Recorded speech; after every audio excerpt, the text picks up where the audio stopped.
Settle untuk bisnes tudung kau. Lepas tu kau apa?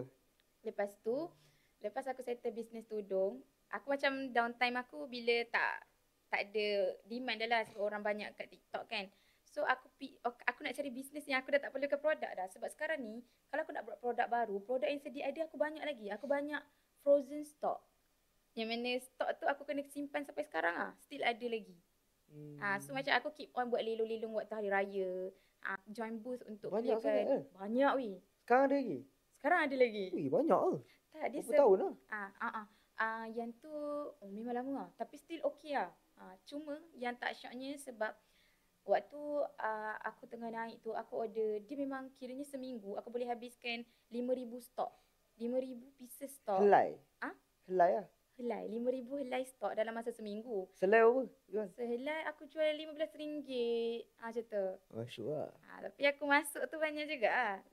Dia macam aku punya profit waktu tu 45, 40, Oh 40% ke ya. 45%.